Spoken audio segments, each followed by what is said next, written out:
ঢাকা বিশ্ববিদ্যালয়ে আবার ডাকসু নির্বাচন হলে শিবির জিতবে, এই আলামত মোটামুটি স্পষ্ট।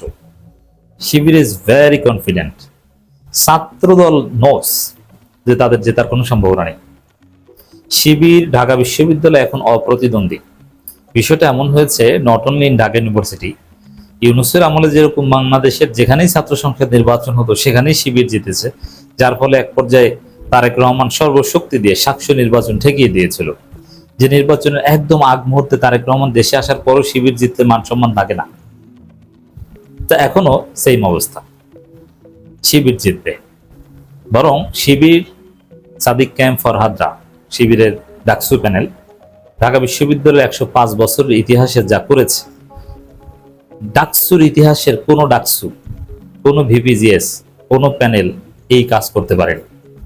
যার ফলে বাইরে থেকে বিএনপির লোকজন, ছাত্র দলের লোকজন অনেকে অনেক সমালোচনা করেন, বা ঢাকা বিশ্ববিদ্যালয়ের শিক্ষার্থীরা জানে যে সাদিক ক্যাম্প, ফরহাদ এরা কি করেছে।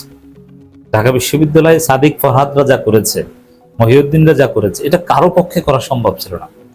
মাত্র 24 লাখ টাকা বাজেট, তা দিতে চায় না ডাকসু। কত তালবাহানা!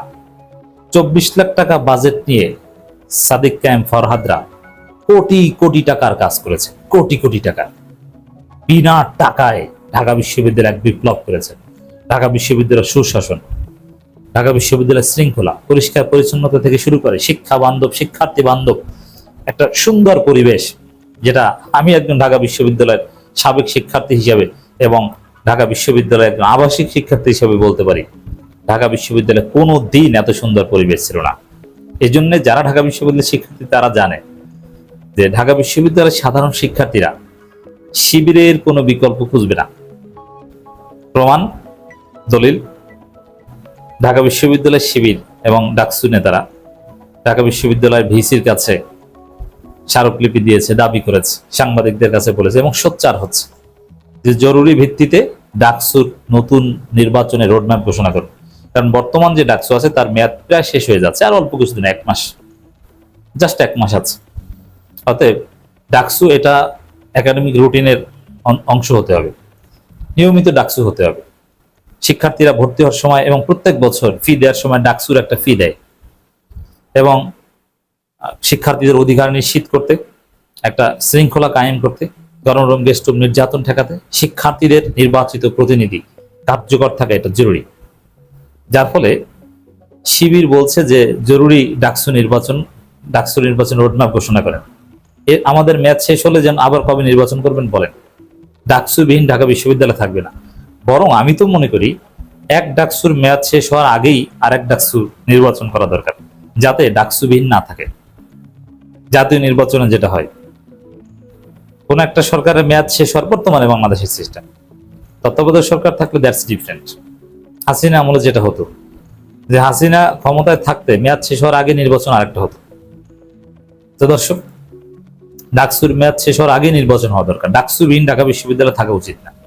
24 পরবর্তী বাংলাদেশে, ছাত্র জনতার নতুন বাংলাদেশে যদি শিক্ষার্থীরা এই ডাকসুকে নিয়মিত রূপ দিতে না পারে, এটা হবে আমাদের একটা কালেকটিভ ফেইলুর। এই জায়গায় শিবির মেয়াদ শেষ হওয়ার আগেই সোচ্চার, বিসির কাছে গেছে যে বিসি আপনি কবে ডাকসু নির্বাচন দিবেন বলেন। ট্রেজারার এরা বলছে বাবা এরকম কোনো প্ল্যান তো আমাদের নাই। এর মানে দেখেন, ক্ষমতাসীনরা, এখানে ছাত্রদল একবারও বলে নাই যে ডাকসু নির্বাচন, ছাত্রদলের কে ডাকসু নির্বাচন করবে কি করবে না এ বিষয়ে তাদের কোনো সে নাই।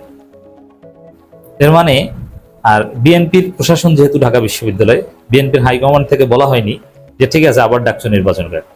ডাকসু নির্বাচন দেওয়ার সাহস তারেক রহমানের নাই। কেন নাই? শিবির জিতবে এটা নিশ্চিত। যদি তারেক রহমান জেতার সম্ভাবনা থাকতো, একটা দিন, একদিন বা 2 দিন বা সপ্তাহখানেক এরকম একটা পরিবেশ ছিল যে ওই সময়টার মধ্যে ডাকসু নির্বাচন বা ছাত্র সংসদ নির্বাচন বা স্থগিত থাকা সাকসু নির্বাচন করলে জেতার একটা সম্ভাবনা থাকতো ছাত্র দলের, শিবিরের একটা হারার সম্ভাবনা থাকতো। কোন ওই যে গাজী নজরুল যখন ধরা পড়েছে, ওই সময়টায় জামাত শিবিরের খুব একটা দুঃসময় ছিল, সেই দুঃসময় কেটে গেছে। একদিকে গাজী নজরুলের বিরুদ্ধে জামাত যথাযথ পদক্ষেপ নিয়েছে, আর বাংলাদেশের মানুষ ভুলে যায়, এক পর্যায়ে এইগুলো ভুলে গেছে। বিএনপির আকাম, অপকর্ম, ব্যর্থতা, লোডশেডিং, গ্যাস সংকট, এগুলো দেখে মানুষ বিএনপির বিরুদ্ধে চলে গেছে এবং জামাত শিবিরকে পছন্দ করছে। যার ফলে এখনকার বাস্তবতা এটা যে ডাকসু নির্বাচন হলে, নট অনলি ডাকসু, বাংলাদেশের ছাত্র সংসদ ব্যুরো নির্বাচন হলে বিপুল ভোটে শিবির জিতবে।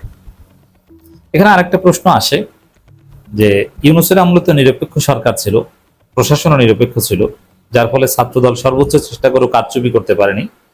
ছাত্রদল কারচুপির সব ধরনের চেষ্টা করেছে কিন্তু পারেনি। তা এখন বিএনপি সরকারের আমলে ডাকসু নির্বাচন হলে কারচুপি যদি করে, হ্যাঁ, কারচুপি করার সম্ভাবনা উড়িয়ে দেওয়া যায় না, কিন্তু কিছু রিয়ালিটি আছে।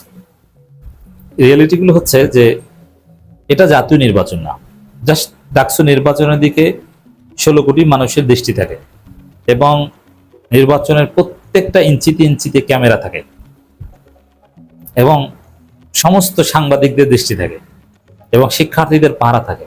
এই বাস্তবতায় নির্বাচনে কারচুপি করা অত্যন্ত কঠিন, কারচুপি করে এবার সেটা বাস্তবায়ন করা অত্যন্ত কঠিন।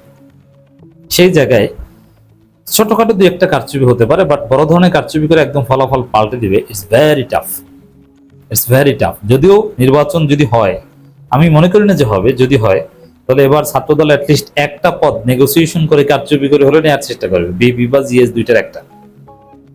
কিন্তু স্বাভাবিকভাবে শিক্ষার্থীদের যে চিন্তা ভাবনা তাতে এবং সাদিক ক্যাম্প ফরহাদদের যে পারফরমেন্স, তাদের শিবির জিতবে এটা শিবির নিজেরা মনে করে, ছাত্রদল মনে করে, বিশ্ববিদ্যালয় প্রশাসন মনে করে, আর মনে করে বলেই নির্বাচন আর দিতে চায় না।